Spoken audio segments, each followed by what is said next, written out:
নমস্কার বন্ধুরা, আবারও নতুন একটি রেসিপির ভিডিওতে আপনাদের সবাইকে স্বাগত জানাই।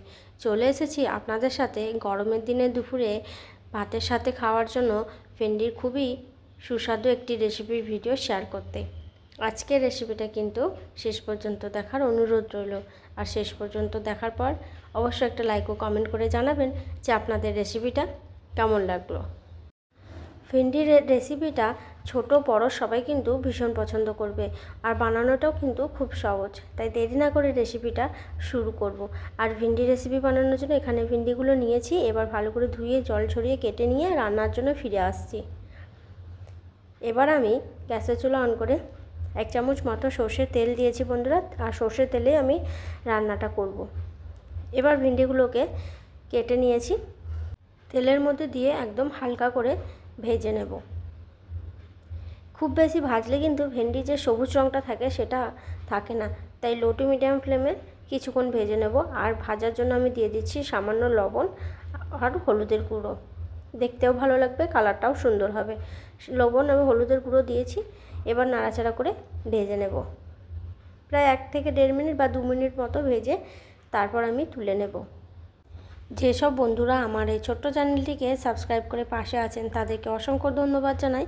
এরকম ধরনের নতুন নতুন রেসিপির ভিডিও যদি আরও দেখতে চান, নতুন বন্ধুরা অবশ্যই আমার এই ছোট্ট চ্যানেলটিকে সাবস্ক্রাইব করে পাশে থাকবেন। এদিকে আবার ভেন্ডিগুলো ভাজা হয়ে গেছে, আমি তুলে নিচ্ছি। সমস্ত ভেন্ডিগুলো হালকা করে ভেজে নিয়েছি। এবার ওই কড়াইয়ের মধ্যেই বাকি রান্নাটা করে নেব। সেই জন্য আবারও আমি তেল দিয়ে দেবো কড়াইয়ের মধ্যে। পাশে রেখে দিলাম। আবারও 2 চামচ মতন বড় চামচের সর্ষের তেল দিয়েছি। তেলটাকে গরম করে নেব। এবার তেলের মধ্যে ফোড়ন দিচ্ছি, 5 ফোড়ন। এখানে একটা মিডিয়াম সাইজে পেঁয়াজ কুচি করে নিয়েছি, লম্বা করে দিয়ে দিচ্ছি। পেঁয়াজ কুচিটা এবার ভেজে নেব। একটু ভেজে নেওয়ার পরে আমি আলু দিয়ে দেব। যেহেতু আজকে রান্নাটা আলু ব্যবহার করছি, আপনারা চাইলে আলু ছাড়াও বানিয়ে নিতে পারেন একইভাবেই। এখানে আমি ছোট সাইজে 2টো আলু ব্যবহার করেছি, মানে মিডিয়াম সাইজের একটা আলু নিলেই হয়ে যাবে। এবার আলুগুলো ভাজার জন্য দিয়ে দিচ্ছি সামান্য হলুদের গুঁড়ো। কিছুক্ষণ আলু ভেজে নেব, যতক্ষণ না পেঁয়াজটা ভালো করে ভাজা হচ্ছে। তাই আলু পেঁয়াজ একসাথেই ভেজে নেব।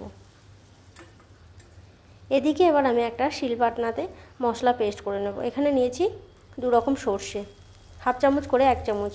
মশলার পরিমাণ একদমই কম নেব। তারপরে সর্ষেটাকে শিলবাটনাতে বেটে নেব একটু ভিজিয়ে রাখার পরে। এদিকে আবার আলুগুলো ভাজা হয়ে গেছে, আর আলুর মধ্যে দিয়ে দিলাম টমেটো। একটা মিডিয়াম সাইজের টমেটো নিয়েছি, আর তার সাথে কিছুটা পরিমাণে লবণ। পেঁয়াজ টমেটো আলু একসাথে আবারও কিছুক্ষণ ভেজে নিচ্ছি। আর সামান্য সামান্য করে গুঁড়ো মশলা দিয়ে দেব। অল্প একটু হলুদের গুঁড়ো দিয়ে দিলাম, জিরার গুঁড়ো ধনিয়ার গুঁড়ো একসাথে দিয়ে দিচ্ছি। আর দিয়ে দেবো সামান্য লঙ্কার গুঁড়ো। ঝালের পরিমাণটাও কম দিচ্ছি।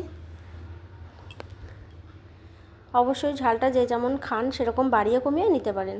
এবার আমি গুঁড়ো মশলাগুলোকে দিয়ে মশলার সাথে ভালো করে আলু একসাথে কষিয়ে নেব।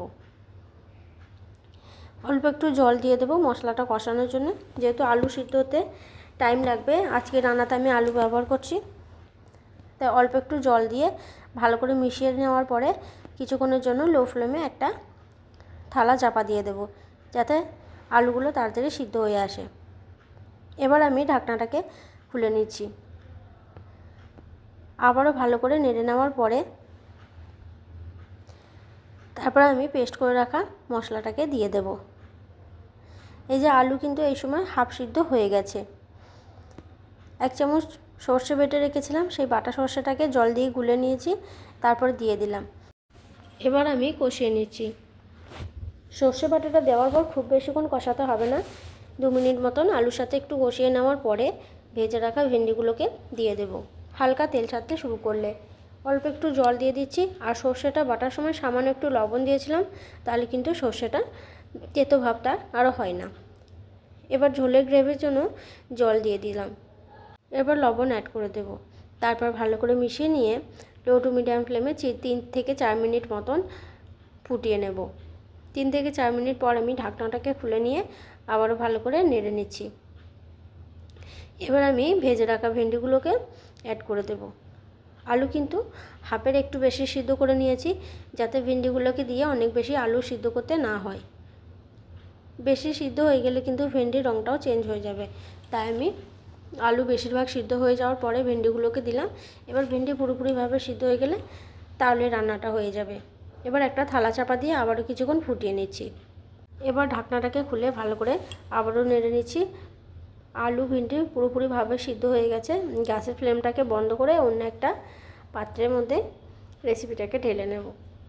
গরমের দিনে দুপুরে এক বাটি ডাল আর ভাতের সাথে কিন্তু এই রেসিপিটা খেতে দারুণ লাগবে। আশা করছি রেসিপিটা আপনাদেরও ভালো লেগেছে। তাই ভালো লাগলে অবশ্যই একটা লাইক ও কমেন্ট করবেন। চ্যানেলে নতুন বন্ধু হয়ে থাকলে চ্যানেলটিকে সাবস্ক্রাইব করে পাশে থাকবেন। আজকের মতন রেসিপিটা আমি এখানেই শেষ করছি। দেখা হবে নতুন আবার কোনো রেসিপির ভিডিওতে। সবাই সুস্থ থাকুন, ভালো থাকুন, ধন্যবাদ।